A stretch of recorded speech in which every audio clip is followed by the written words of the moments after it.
Muito boa noite a todos, é um prazer estar com todos vocês mais uma vez no canal Sementes da Verdade. Sejam todos muito bem-vindos, Deus os abençoe imensamente. Hoje nós temos mais uma live, hoje com o pastor Diego Silva, direto dos Estados Unidos. Tá? Então é um prazer receber o pastor Diego Silva aqui no canal Sementes da Verdade. Seja muito bem-vindo, pastor Diego Silva.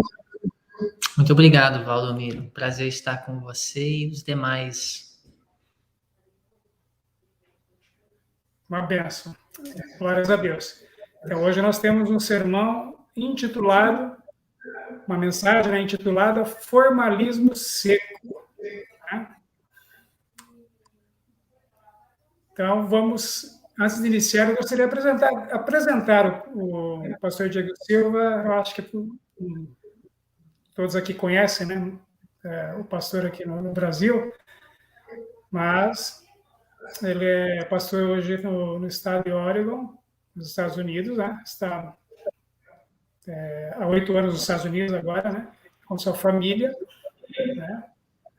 E então o ministério dele é em Oregon e para quem não conhece, ele foi fundador e diretor do IES de 2007 a 2013, né? Ok? Então, hoje ele terá essa mensagem para nós. Que Deus abençoe imensamente. Agradeço a sua disposição, a disponibilidade de tempo para estar conosco aqui hoje. Prazer. Então, eu vou pedir que o senhor, por favor, eleve uma oração ao nosso Deus antes de nós iniciarmos. Vamos orar. Querido Pai Celestial, nós estamos gratos por ter vida e saúde e todas as bênçãos que o Senhor nos concede a cada dia. E agradecemos porque o Senhor nos deu a sua palavra, que para nós é luz para o nosso caminho, lâmpada para os nossos pés. Nós queremos continuar aprendendo de Ti. Nesta tarde, neste diálogo que nós vamos ter juntos sobre a religião de Cristo e o que não é a religião de Cristo, que o Senhor possa conduzir nossa conversa e abençoar o nosso tempo juntos. E abençoe a todos que estão assistindo, todas as famílias representadas. Em nome de Jesus, amém. Amém. Louvado seja Deus. Então, vamos começar a nossa conversa de hoje. Pastor, vamos conversar um pouco sobre essa questão do formalismo, porque o título do sermão é Formalismo Seco. O que seria formalismo?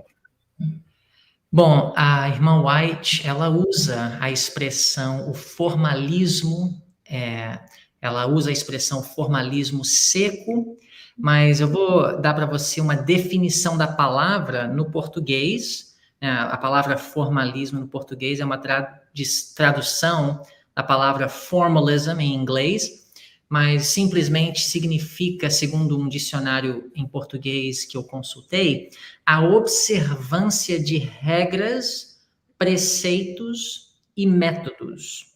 Essa seria a definição simples da palavra formalismo. E a palavra não está na Bíblia, mas Ellen White, ela usa a palavra para descrever alguma forma de religião que tanto o apóstolo Paulo como Jesus e os profetas do Antigo Testamento reprovam. Então, nós vamos desdobrar este tema juntos. Ok. Então, a gente falou que o senhor deu uma definição do que é formalismo. Ok, até em inglês, que é importante, né? Uhum. Mas o que é viver na letra da lei e não do espírito? Pois é, o apóstolo Paulo, em 2 Coríntios 3, ele usa essa expressão, né, de viver na letra, ele contrasta a experiência de viver na letra, se referindo à lei, e viver no espírito. E para simplificar, viver na letra e não no espírito seria o formalismo seco. Seria uma linguagem bíblica para descrever o que seria o formalismo seco, que não é uma linguagem bíblica. Agora, deixa eu explicar o que seria o viver na letra e não no espírito. Jesus, ele não usou essas palavras que Paulo usa em 2 Coríntios 3, mas em Mateus 5, no Sermão da Montanha, Jesus ele fala do viver na letra e não no espírito. Quando ele começa a explicar a natureza espiritual da lei. Quando ele fala em Mateus 5, começando com o verso 21, de não matar, que não significa apenas tirar a vida física de alguém, mas odiar alguém. Então, viver na letra seria não matar fisicamente, mas viver no espírito seria não odiar outra pessoa. Viver na letra seria não adulterar fisicamente, mas viver no espírito seria não adulterar mentalmente, ou seja, não desejar o adultério, não ter fantasias com alguém que não seja minha esposa ou meu esposo. Então, viver na letra seria cumprir as exigências externas da lei de Deus. Viver no espírito seria cumprir a intenção real da lei, que seria não desejar o mal, não querer o mal. Então, por exemplo, uma pessoa deixa de fumar, isso é cumprir a letra da lei. Mas Deus ele não quer apenas que a pessoa deixe de fumar. Ele quer que a pessoa deixe de querer fumar, desejar o cigarro. Então, é uma experiência mais profunda. E para essa experiência, Jesus chamou os seus seguidores no Sermão da Montanha. Seria outra forma, inclusive, de contrastar a antiga aliança com a nova aliança. A antiga aliança, que foi dada por Deus, teve o objetivo de impedir que o mal crescesse demais no mundo. Deus ele impôs regras que deveriam ser cumpridas externamente. Não matar seria uma delas, mas o objetivo final de Deus não é que nós permaneçamos numa experiência de antiga aliança. Ele quer que a lei seja escrita no coração, que no caso é o que nós chamamos da nova aliança, que é viver no espírito. Então, o formalismo seco, na verdade, seria uma outra forma de descrever a experiência da antiga aliança. É o cumprir a regra, viver em harmonia com as exigências externas da lei. Ok. Interessante, porque aí o senhor abordou uma questão dos dois concertos, né, os dois pactos, já abordou isso, é muito importante, né? Mas e reforma? Poderia nos dar uma definição da palavra reforma? Muito bem. Outra palavra importante. Reforma significa simplesmente uma mudança externa. Ou seja, parar de fumar, parar de beber. É uma reforma, porque antes eu fumava, antes eu bebia e agora eu não fumo e não bebo mais. Então, houve uma reforma na minha vida, houve uma mudança na minha vida. Mas só assim, importante ressaltar que eu posso reformar minha vida sem uma renovação interna. Por exemplo, se você me oferece $1 milhão para eu parar de comer carne de porco, eu posso fazer uma reforma porque você me deu um incentivo.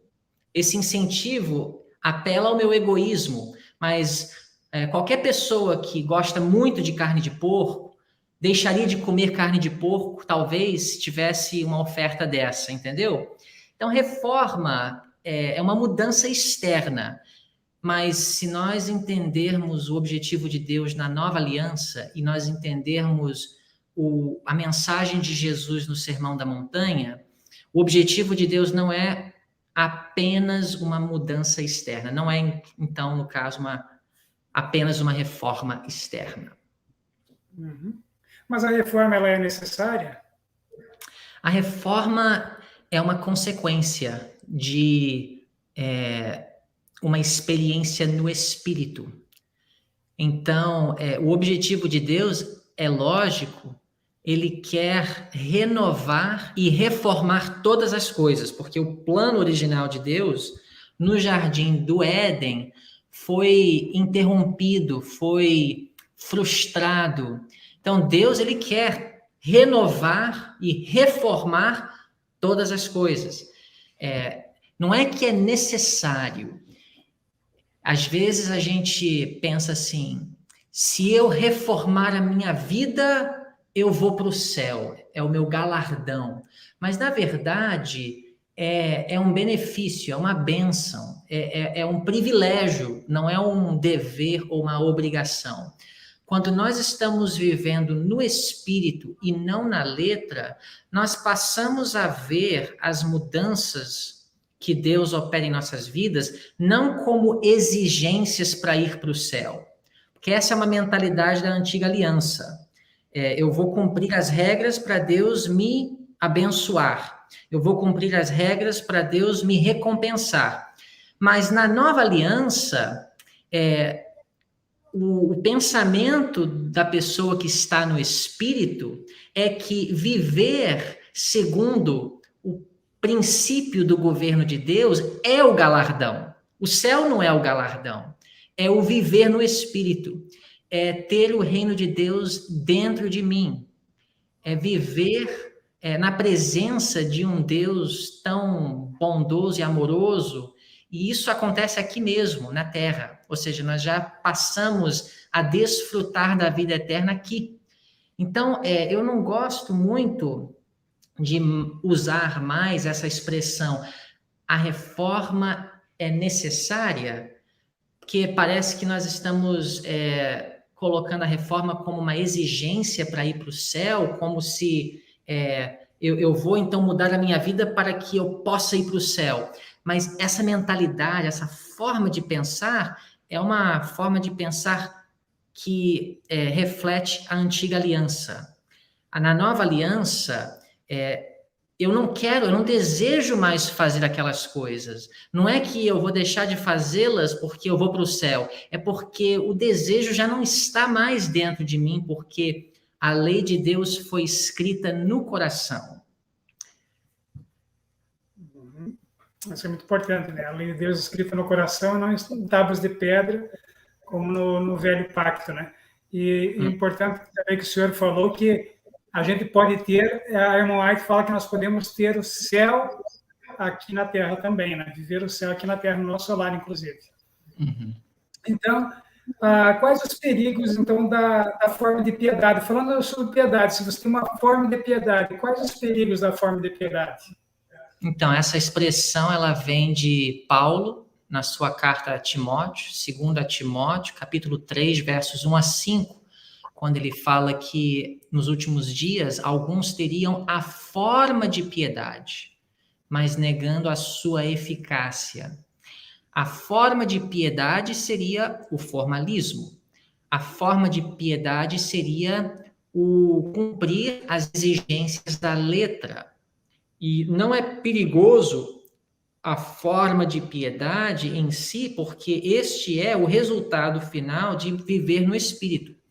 Mas o perigo que existe quando eu estou vivendo na reforma, na mudança externa, e a mentalidade eu preciso mudar a minha vida para ir para o céu, é de achar que por não matar, por não fumar, por não beber, eu estou bem.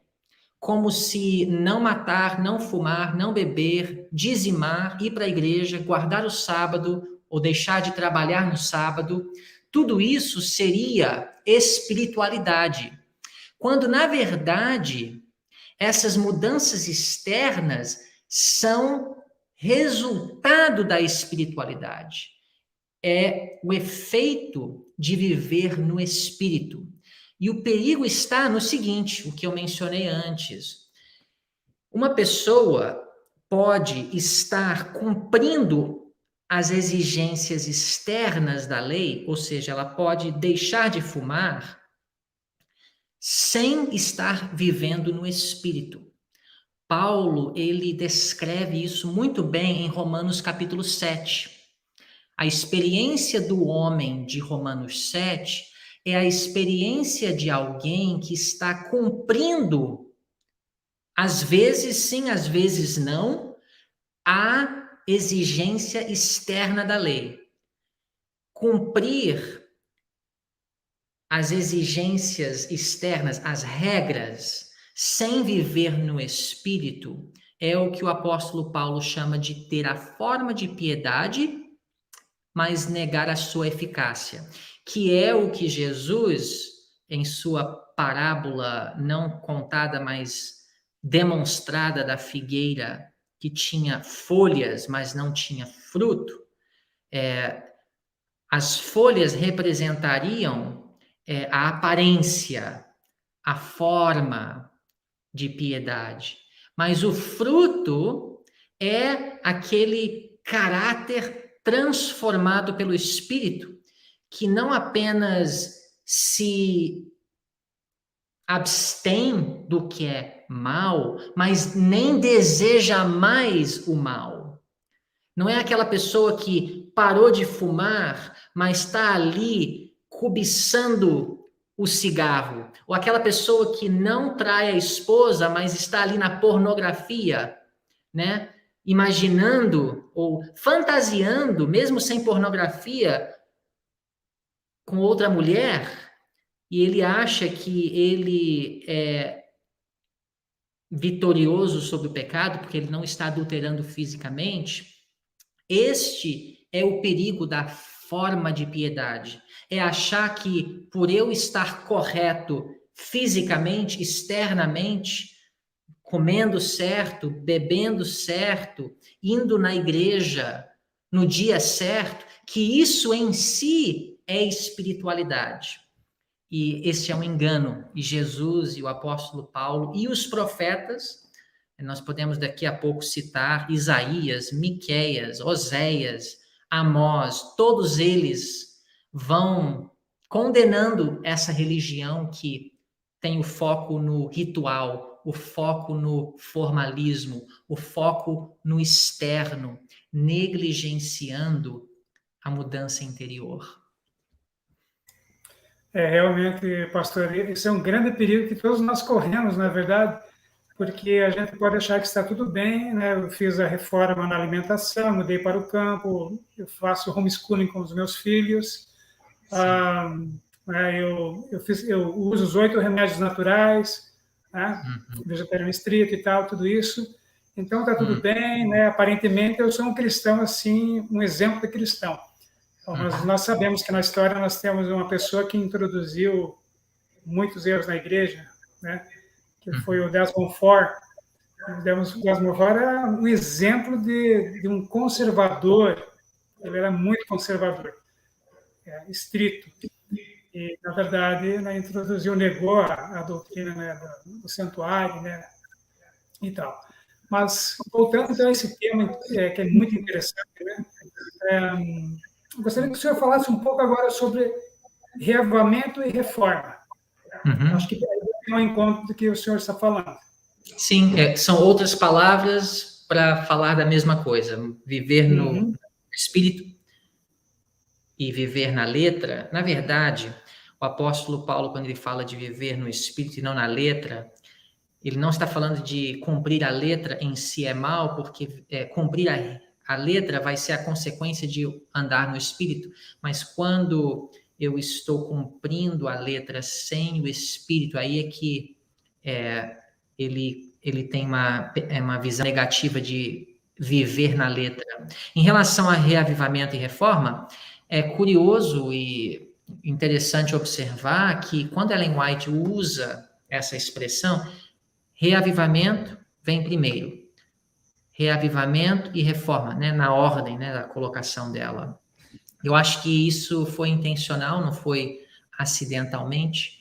eu acredito que mais uma vez, essa ideia de que a pessoa é renovada, transformada pelo Espírito, e a consequência disso seria uma mudança externa de vida. E essa transformação do Espírito, ela significa uma submissão à vontade de Deus. Ela significa uma entrega total à vontade de Deus, que na verdade, não a pessoa se abnegando porque ela quer ir para o céu e não ir para o inferno, mas é a consequência de conhecer o caráter de Deus.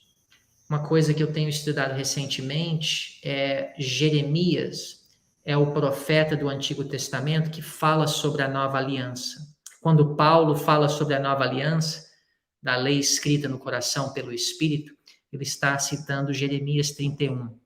Mas algum dia, convido aos ouvintes hoje, façam um estudo no livro de Jeremias para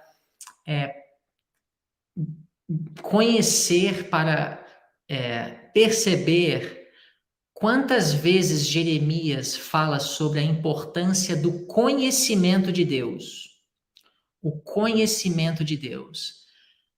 Compreender, conhecer o caráter de Deus leva a uma mudança, a uma transformação do caráter. Isso está em 2 Coríntios capítulo 3, versos 17 e 18, onde o apóstolo Paulo fala que através da contemplação somos transformados. Então, o reavivamento acontece como consequência de estar na presença de Jesus e abrir o coração à influência do Espírito Santo. Isso ocasiona uma mudança interna que se resulta em uma mudança de comportamento. E eu acredito que o perigo está, e eu já vivi isso, e sei que muitos ouvintes já viveram ou estão vivendo, é essa religião de eu quero ir para o céu, eu tenho medo de ir para o inferno, então eu vou para o campo, eu vou parar de comer carne, vou reformar a minha vida, porque eu não quero ir para o inferno. E eu vou dizer para vocês, irmãos, se essa é a sua experiência, você tem medo de ir para o inferno e tem desejo de ir para o céu, e essa é a sua motivação, então você está vivendo na letra, você está vivendo na antiga aliança. Porque quando você conhece o caráter de Deus, o seu coração vai transbordar em amor para o próximo. Quando você conhece o caráter de Deus, o coração vai se abrir ao Espírito, e o Espírito vai tirar o desejo de fazer o mal. Então não é mais essa luta para, eu não vou comer carne porque eu não quero ir para o inferno. Isso aí já deixará de ser a sua experiência. Se essa é a sua experiência, então este diálogo de hoje, este sermão, o formalismo seco, é um convite para você reconsiderar a sua relação com Cristo.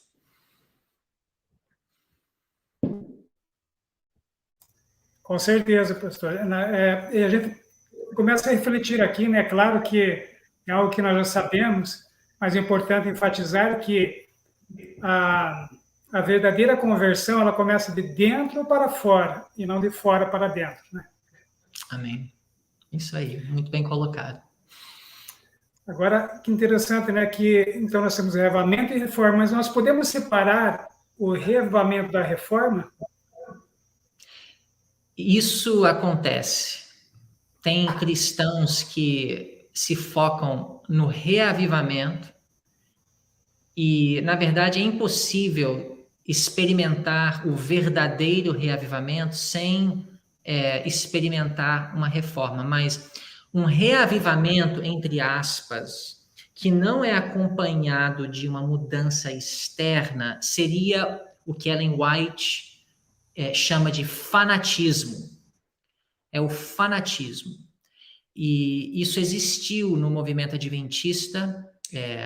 A Carne Santa foi um movimento que teve esse elemento de reavivamento, mas, na verdade, foi um grande escândalo sexual.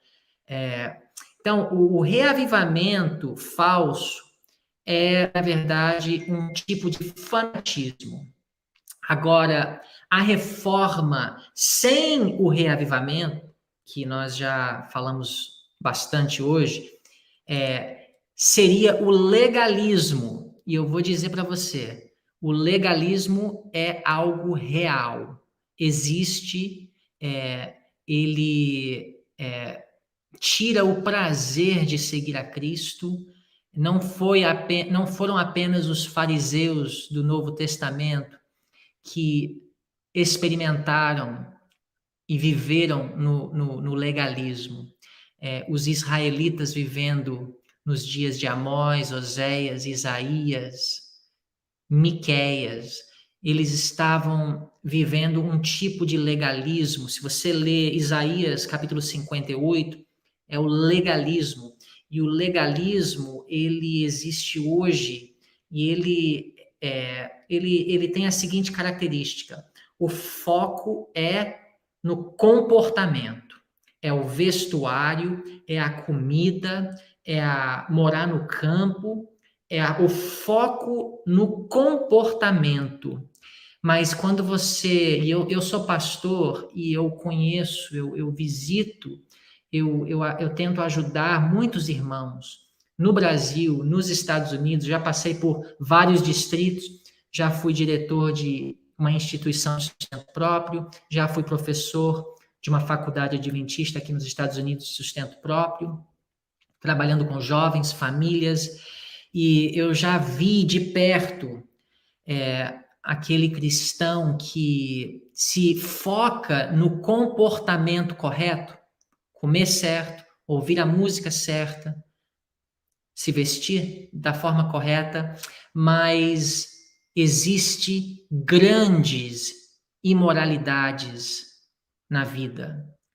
Imoralidades sérias que até o próprio mundo considera escandaloso. Paulo fala sobre isso em 1 Coríntios 5. A igreja de Corinto estava permitindo um tipo de pecado entre um dos seus membros que o próprio mundo gentio considerava escandaloso, que era, no caso, uma imoralidade sexual. E para mim, o que tem me deixado assim completamente surpreso, chocado, é de ver que às vezes aqueles seguidores de Cristo que se focam mais no comportamento externo são aqueles que estão participando de pecados que o mundo, e o mundo de hoje é imoral, mas o próprio mundo imoral de hoje considera escandaloso. Falando de abuso sexual de criança, às vezes, nem sempre, mas às vezes, ou pecados. Normalmente, esses escândalos são vistos em duas áreas, ou é com dinheiro ou é com o sexo.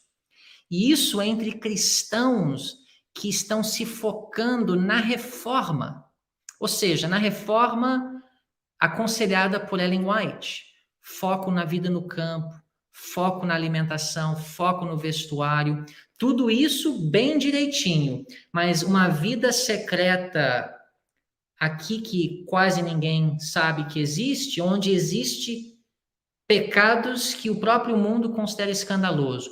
E este é o perigo da reforma sem o reavivamento, porque uma pessoa transformada pelo Espírito, que foi transformada por contemplar o caráter de Deus, ela não tem no coração a capacidade de abusar de outra pessoa ou de explorar outra pessoa financeiramente falando, sabe? O amor ao próximo é o resultado de ser renovado pelo Espírito. Exatamente, é isso daí. A gente lembra também, né, Ezequiel capítulo 36, versículos 26 e 27, né, pastor? Sim. Que diz muito bem isso, né, que Deus ele quer colocar um coração novo, trocar nosso coração de pedra pelo coração de carne, colocar o Espírito dele dentro de nós, que é o Espírito Santo, aí sim nós andaremos, né, guardaremos os teus juízos e os observaremos. Isso é muito importante. Amém. Mas eu gostaria agora que você falasse um pouco sobre como Jesus descreveu, né, os fariseus e os escribas na época que ele esteve aqui. Sim, eu acho que o melhor capítulo para descrever ou conhecer a descrição de Cristo sobre os fariseus e escribas está em Mateus 23, e um dos textos mais claros para mim, e mais uma vez aqui, ele está falando sobre o formalismo seco. Ele só não usa essas palavras. Está falando da forma da piedade, negando a sua eficácia. Inclusive, alguns capítulos anteriores, foi aquela cena da figueira seca, né? Os discípulos estavam ali presentes e Jesus amaldiçoou a figueira, porque ela estava cheia de folhas, mas não tinha o fruto. E eu tenho uma figueira aqui no meu quintal, e se ela só tem folhas, mas não tem o fruto, ela não tem muito valor para mim. Inclusive, eu tenho uma figueira aqui, que tem folhas, mas não tem fruto. Não deu fruto ainda. Eu estou nessa casa aqui nem um ano, mas é uma figueira nova, ela está dando folhas, mas não está dando fruto ainda. Daqui a alguns anos, se ela ainda não estiver dando fruto, vou cortar, porque não tem valor para mim. E Jesus, ele usou essa parábola vivida para ilustrar o que para Deus significa uma religião externa sem a mudança interna. Então, aqui em Mateus 23, Jesus, ele aqui não vai usar parábolas, aqui ele vai direto ao ponto. Normalmente, Jesus falou em parábolas, né, para evitar que a pessoa ficasse muito chocada, né, porque a verdade, ela é chocante. Mas aqui ele deixa de usar parábola e ele vai direto ao ponto. Ele fala: ai de vós, escribas e fariseus. Estou lendo em Mateus 23, 23. Pois que dizimais a hortelã, o endro e o cominho. Aqui nós estamos falando da forma, né? Do comportamento externo. Dizimar fielmente. E Jesus, ele não é contra o dizimar fielmente. Mas o que ele fala aqui é o seguinte: vocês desprezaram o mais importante da lei, o juízo, a misericórdia e a fé. E, por sinal, quando ele fala juízo aqui, ele não está falando daquele irmão que fica julgando os outros porque o comportamento do outro não está correto. O juízo aqui é fazer justiça aos órfãos e às viúvas. É cuidar daqueles que precisam de cuidado. Então, o bom samaritano, ele fez juízo ao que estava morto na estrada, quase morto na estrada. Então, quando Jesus fala o mais importante da lei é o juízo, a misericórdia e a fé, ele não está falando que nós não devemos dizimar, não, que nós não devemos frequentar a igreja no dia certo ou buscar uma alimentação saudável. Ele não está falando isso, mas ele fala que você fez tudo aquilo, mas negligenciou o mais importante da lei: o juízo, a misericórdia e a fé. Deveis, porém, fazer estas coisas e não omitir aquelas. Agora, no livro O Maior Discurso de Cristo, recomendo muito esse livro. Esse livro é o comentário de Ellen White sobre o Sermão da Montanha. O livro Maior Discurso de Cristo, para mim, foi aonde nasceu este sermão, o formalismo seco.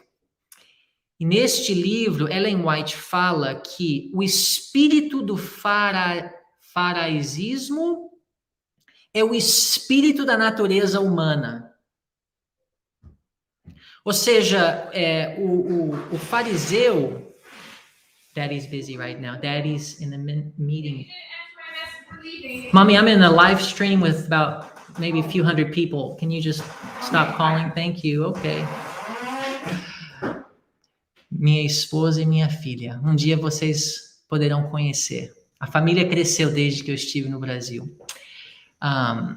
Então, o espírito do faraisismo, não sei se eu estou pronunciando a palavra certa, ela fala em inglês, the spirit of Phariseeism. O espírito do faraisismo é o espírito da natureza humana.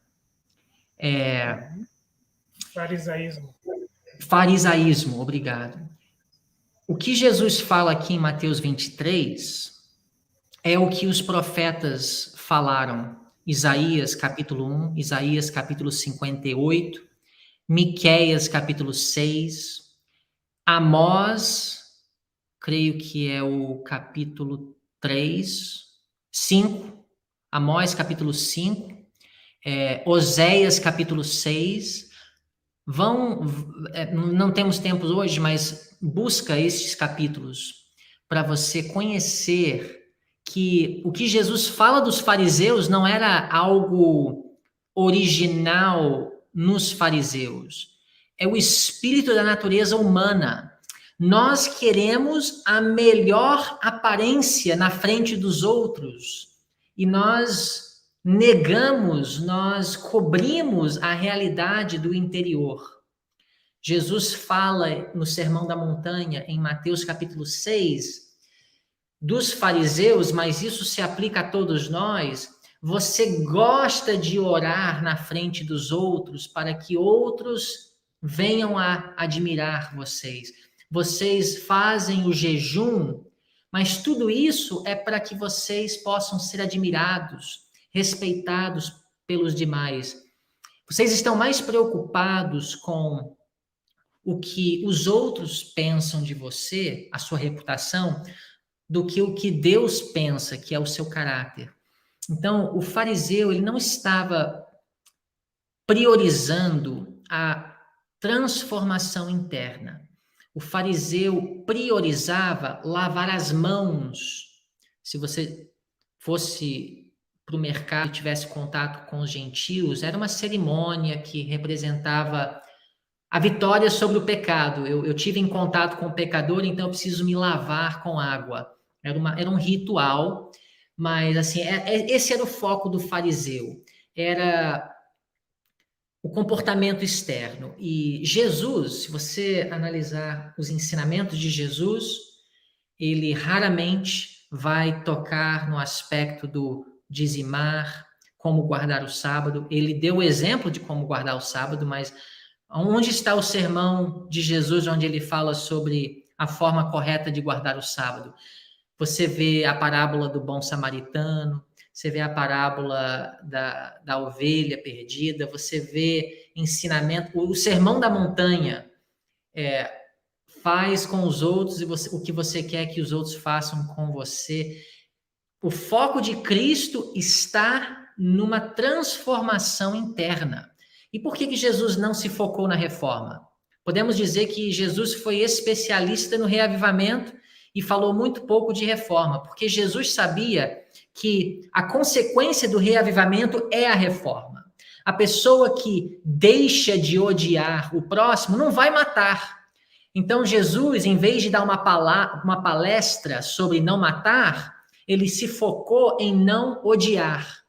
Porque Jesus sabe que se o reavivamento acontecer, a consequência vai ser uma vida correta. Mas se Jesus tivesse passado 3 anos e meio se focando numa vida correta, ele teria criado um bando de legalistas que viviam uma vida externamente correta, se abstendo de carne de porco, não trabalhando no sábado, mas que estavam cheios de ódio no coração pelos romanos. Porque os judeus do primeiro século odiavam os romanos. E Jesus falou, em vez de odiar os romanos, anda a segunda milha se eles te pedirem para andar uma.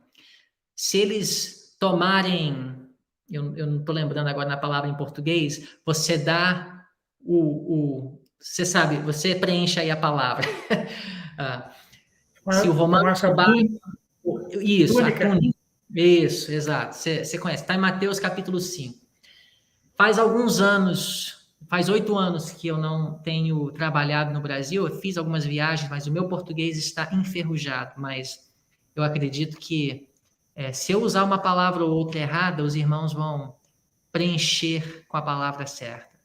Mas é isso, eu acho que é basicamente por aí. Muito interessante, né, pastor? E a gente fica pensando assim, tem esses pecados bem graves, até como o senhor citou lá na igreja de Corinto e tal, né, que Paulo estava chamando. Tivemos um pequeno problema aqui, que perdemos a conexão com o pastor Diego dos Estados Unidos, mas acredito que logo será restabelecida.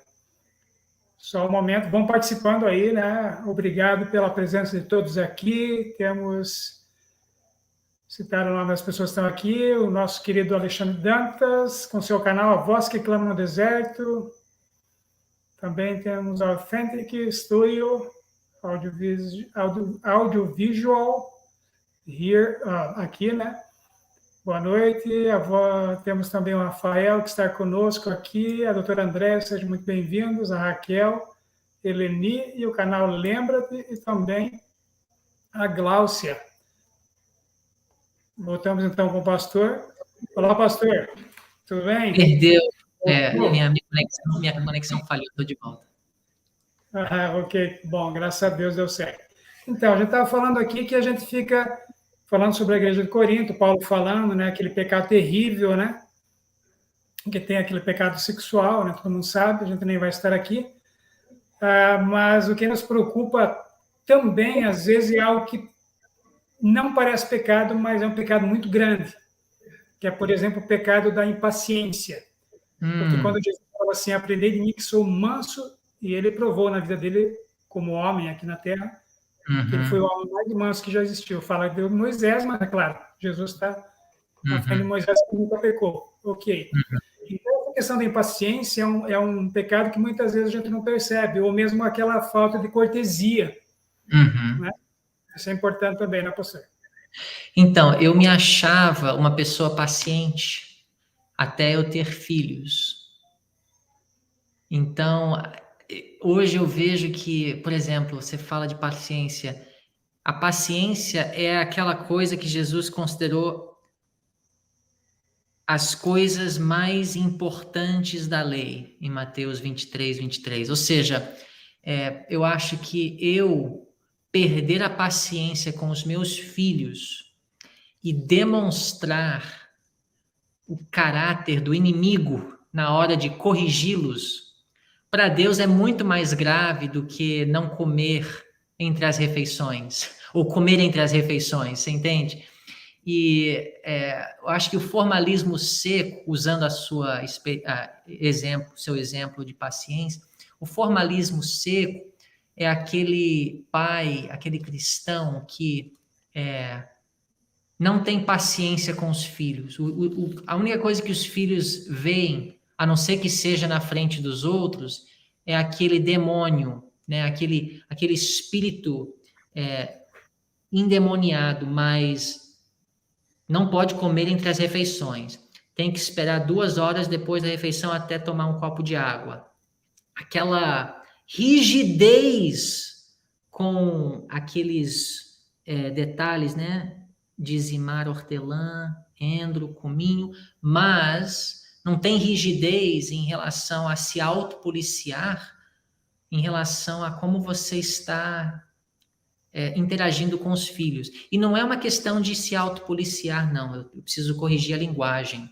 É estar na presença de Cristo conhecer o caráter de Deus e ser transformado pelo Espírito, para que, na hora que o seu filho vem e tira a sua paciência, ele não tem como tirar a sua paciência, porque não importa o que o seu filho, o seu esposo faz, você é responsável pela sua reação. E se o Espírito de Deus está em você, o fruto do Espírito será visto na sua vida. E qual é o fruto do Espírito? É a paz, é a longanimidade, ou seja, ninguém pode tirar a sua paciência se você está andando no Espírito.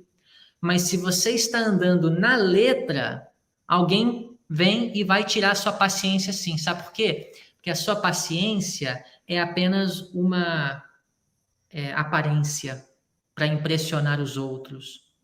E tem pessoas que são muito pacientes na frente dos irmãos, mas em casa os filhos não conhecem aquele irmão paciente que está ali, bom sábado, e de terno, Bíblia na mão, etc. Ou seja, realmente a paciência é um dos frutos, a longanimidade é um dos frutos do Espírito. É muito importante isso, a gente fica pensando, né, que a irmã Erika, ela descreve o caráter de Jesus como que ele nunca, nem sequer por nem pensamento, mas nem sequer a feição dele, o tom de voz, o olhar, ele demonstrava impaciência. E essa questão que o senhor citou muito bem, da correção dos filhos, o tom da voz e tal, eu não lembro qual testemunho que eu li, né, dos testemunhos para a igreja, mas um deles, não sei se é 1 ou 2, não lembro agora, mas que ela diz que alguns pais corrigem seus filhos, que vão tirar um demônio que está no filho, e ao invés de tirar aquele demônio, jogam mais um para dentro do filho, devido à maneira como corrigem. Então, é importante porque isso é prático, né, pastor? Aí nós estamos falando de questões práticas aqui mesmo, se pode não cometer um adultério, mesmo no pensamento você não comete, mas de repente você é uma pessoa irritadiça, uma pessoa antipática, não cortês, e Jesus era muito cortês, e ele é nosso modelo, nós temos que refletir o caráter dele, né? Isso que a gente está falando aqui.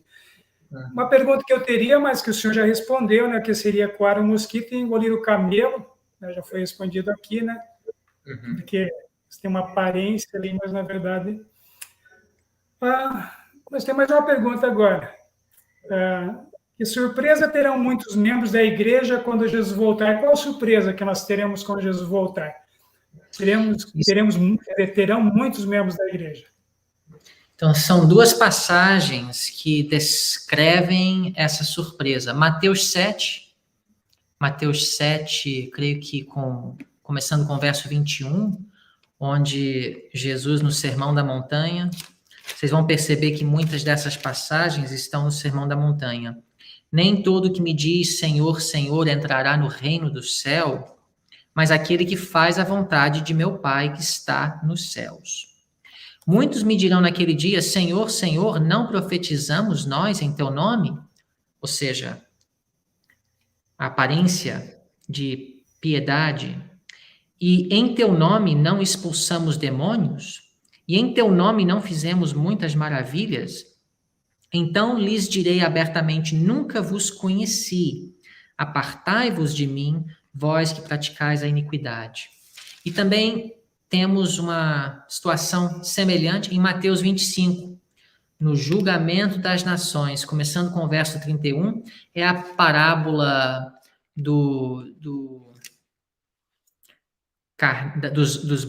das ovelhas e dos bodes, né? As ovelhas estão de um lado e os bodes do outro, e as ovelhas representam aqueles seguidores de Cristo que nem sabiam que eram seguidores de Cristo, alguns deles, mas eles tiveram uma transformação interna pelo Espírito, porque eles tinham compaixão pelo próximo, igual o bom samaritano, né? A vida estava direcionada a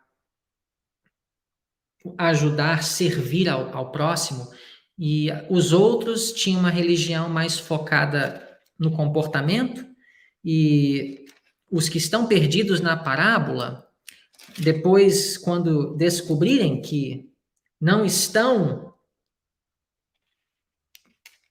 preparados para entrar no reino de Deus, eles vão dizer assim, então eles também lhe responderão, dizendo, Senhor, quando te vimos com fome, ou com sede, ou estrangeiro, ou nu, ou enfermo, ou na prisão, e não te servimos?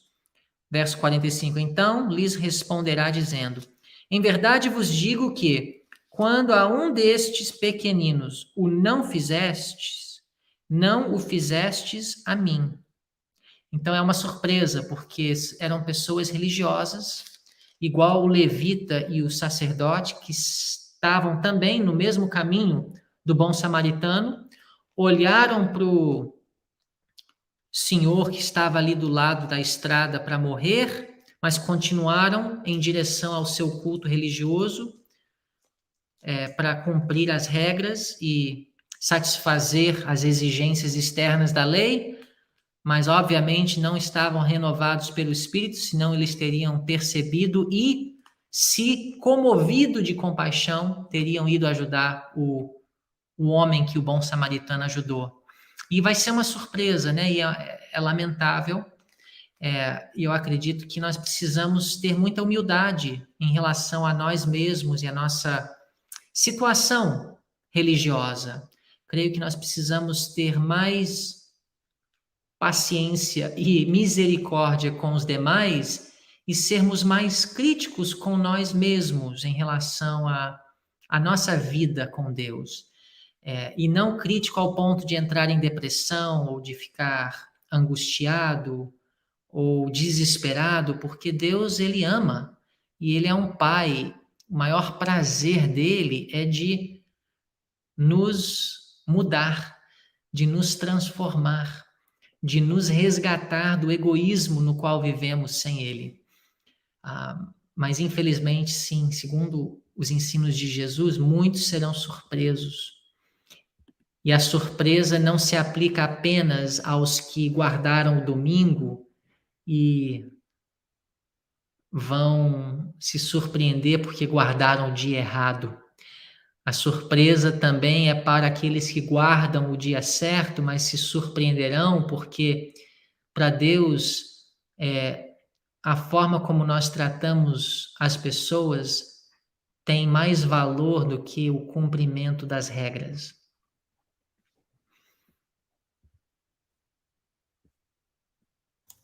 É verdade.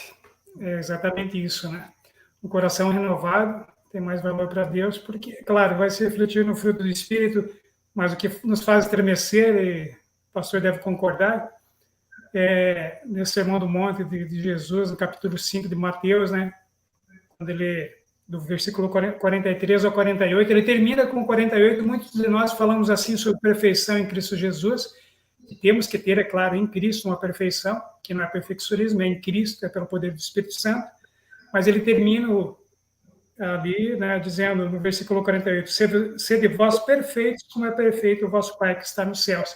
Nos esquecemos que antes disso tem condições, né? Que nós temos que amar os nossos inimigos, sem dizer aqueles que nos maldizem, fazer o bem para aqueles que nos odeiam. Então, isso é impossível, humanamente falando. Então, isso, quando Jesus fala aqui, e depois ele fala assim, vocês serão perfeitos. Né? Se a gente, de repente, não consegue nem ser paciente com um ente querido, ou mesmo com o irmão da igreja querido, imagina inimigo. Então, é para reflexão, como o pastor falou, nós temos que refletir sobre isso, não é verdade, pastor? É verdade. Se eu te oferecer $1 milhão, você consegue não matar o seu inimigo, mas você não consegue amar o seu inimigo. Amar o inimigo é um dom do Espírito. É verdade, é verdade. Mas mais uma pergunta agora, para a gente continuar aqui, que eu gostaria de fazer, que é sobre os israelitas. O que os israelitas estavam usando para cobrir aqueles pecados mais abomináveis na época? O que eles estavam encobrindo ali? Qual era o manto ali que eles estavam usando para encobrir esses pecados abomináveis? Para justamente o dizimar, o cominho, o endro e a hortelã. Era o jejum, era o não andar tantos passos no sábado e não carregar tanto peso no sábado. Às vezes, o zelo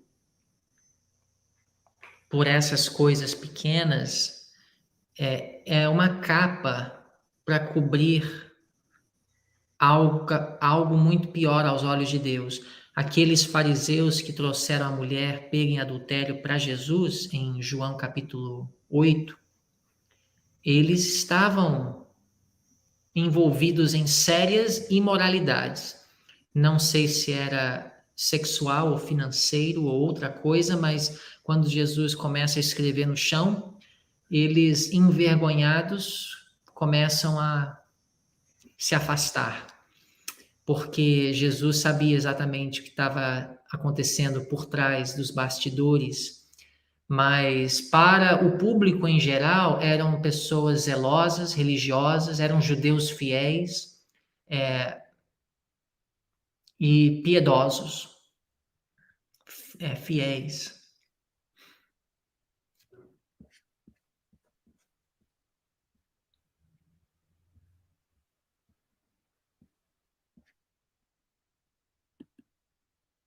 Desculpe, o microfone estava desligado.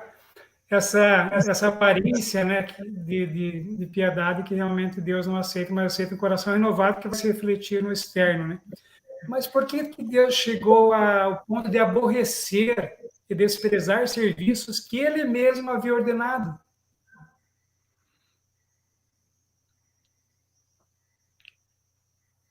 Deus, ele, na verdade, ordenou aqueles serviços apenas para servir como instrumento para ensinar o que ele realmente quer. Os serviços em si não era o que ele queria. Ele nunca desejou, segundo os profetas, a morte de animais. Ele nunca desejou as festas religiosas. Ele criou e instituiu estes serviços, estes rituais, apenas para servir como um meio para alcançar um fim. E o fim é uma vida renovada e transformada.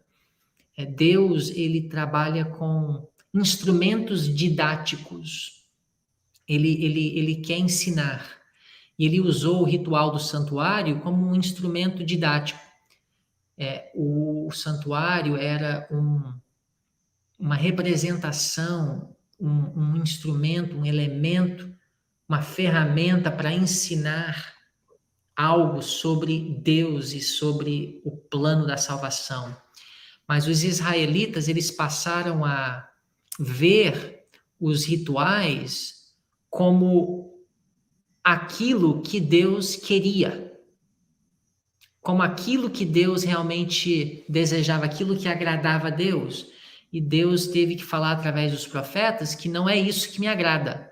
Davi, em Salmo 51, depois de seu arrependimento com o caso de ter cometido adultério com Betseba, Davi, ele finalmente compreendeu isso quando ele disse, no verso 16, pois não desejais sacrifícios, senão eu os daria. Tu não te deleitas em holocaustos. Os sacrifícios para Deus são o espírito quebrantado. A um coração quebrantado e contrito não desprezarás, ó Deus. E nós podemos estar vivendo com esses rituais, na verdade, esses serviços, né?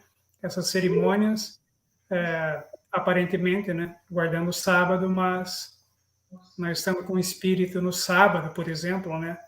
Ou mesmo, como a gente já citou aqui, a questão da impaciência, né? Ou mesmo dentro de nós, irritadiços aqui no coração. E isso Deus conhece o coração, então tem uma frase, né, pastor, que se fala muito, Deus conhece meu coração. Aí Jeremias que fala, né, enganoso é o coração humano. Então, Deus conhece o nosso coração. Né? Amém. Então, que Ele nos dê um coração novo realmente.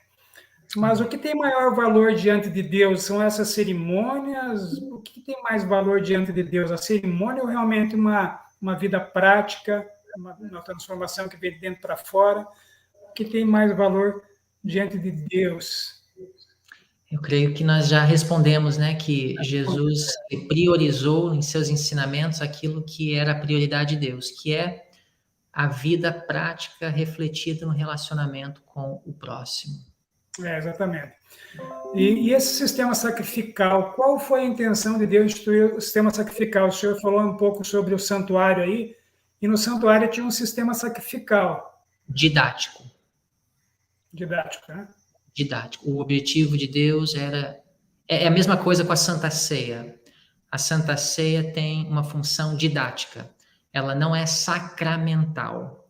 Alguns cristãos, especialmente na tradição católica, mas também no Adventismo e outras denominações protestantes, eles veem a Santa Ceia como algo sacramental. Aquele pedacinho de biscoito, aquele copinho de suco de uva, se eu tomo, eu tenho força espiritual, como se aquele elemento tivesse algum poder. Mas Deus, ele não teve essa intenção. Nós tomamos o suco e nós comemos o pão porque aquilo nos ensina algo sobre o caráter de Jesus e o sacrifício que ele fez por nós. Então, os rituais têm um elemento didático somente, não é sacramental. Aquela rotina, aquela cerimônia, aquele ritual de entrar na plataforma e se ajoelhar para fazer a oração, aquilo é didático, representa a humildade, mas não é sacramental. Ou seja, você não é humilde porque você pratica o ritual, mas você pratica o ritual porque você é humilde. Ou seja, você dobra os joelhos diante de Deus porque você é humilde. E aquilo tem aquele elemento didático. A congregação, ela vê e ela percebe que na presença de Deus nós temos que ter humildade. Então, nós temos que... Isso aí seria outro tema para outro dia, eu vou ter que sair aqui em alguns momentos, tenho um compromisso agora, mas seria outro tema para outro dia. Os rituais de Deus são didáticos, não sacramentais. Nós não precisamos brigar sobre o pão, se ele deve ser queimado depois da Santa Ceia ou cavar o buraco, colocar o pão dentro do buraco. Tudo isso é briga da Igreja Católica, porque a Igreja Católica vê no pão algo sagrado. O pão não é sagrado. O pão, ele é um instrumento didático para ensinar algo sobre o caráter de Jesus. O pão representa algo sagrado, mas o pão não é sagrado. Então, todas as brigas que existem nas igrejas sobre o pão e o movimento adventista da Reforma, eles brigam sobre o vinho ou o suco de uva, né? Que não é fermentado, se deve usar um copo para todo mundo ou vários copinhos. E essa briga da Igreja Católica é a ideia católica de que os rituais são sagrados, quando, na verdade, os rituais são didáticos. Não quer dizer que não tem seu valor, porque tudo que é didático tem o seu valor. Mas a morte de animais era algo didático, não tinha nada sagrado no animal sendo morto em si. Na verdade, Deus não gosta de ver animais inocentes morrendo e sofrendo, mas aquilo foi necessário para imprimir na mente do coração pecador que o pecado é terrível. Valdomiro, foi muito bom.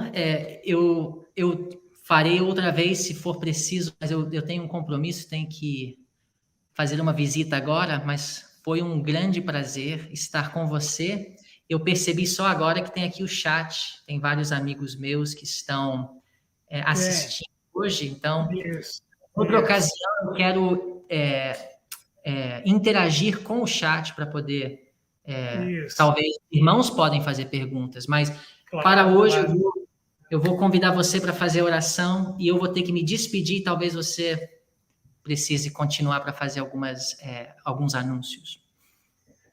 Eu agradeço imensamente pelo seu tempo, sua disposição. Um prazer. Obrigado, pastor. Deus abençoe imensamente. Deus seja louvado. E o convite está sendo feito ao vivo aqui, para a segunda live, então. Ok. Quando puder, a gente vai acertando aí. Será um prazer. Vamos terminar com a palavra de oração, então? Uhum. O senhor pode orar, por favor, pastor? Querido Pai Celestial, muito obrigado, Senhor, pelo diálogo que tivemos hoje, pela sua palavra que nos instrui, pelo Espírito que nos guia e nos dirige, que está disposto a habitar em nossos corações. Pedimos que o Senhor possa abrir os nossos corações e que o Senhor possa estar com cada ouvinte, cada participante hoje, as famílias representadas, esteja com Valdomiro e sua família, que o Senhor possa abençoá-los ricamente. Pedimos em nome de Jesus. Amém. Amém. É um prazer, que Deus abençoe imensamente, senhor, sua família, seu ministério, e vamos conversando para um segundo momento. Muito obrigado, Valdomiro. Deus abençoe. Grande abraço. Fique com Deus. Obrigado, senhor. Você também. Deus abençoe. Muito bem, meus amados, foi um prazer tê-los todos conosco aqui. E só lembrando, né, que na segunda-feira temos a live sobre saúde com o Dr. Jens Walter, não percam às 19 horas. Ok, na quinta-feira na próxima semana teremos outra live, sempre às segundas e quintas, né, geralmente segunda e quinta, e na quinta nós teremos então com o irmão Emanuel, para falar sobre a graça de Jesus. Não percam, na quinta-feira que vem. Mas antes disso, segunda-feira, a live sobre saúde. Obrigado a todos que participaram aqui, né, todos que entraram depois, né, aqui nos comentários. Né, agradeço aqui a irmão Júlio, que esteve conosco, o Júlio Rosa sempre acompanhando, a irmã Rosário, a irmã Neuza, Lucas Lima, Maria Helena, Eric, todos vocês aí, a Ionara, Ministério Mais, nosso querido irmão Felipe, Raquel, Gláucia, e Ministério Rumo ao Lar, e também a Cari Cielo. Deus abençoe imensamente, fique com Deus, e até segunda-feira, se Deus quiser. Um grande abraço.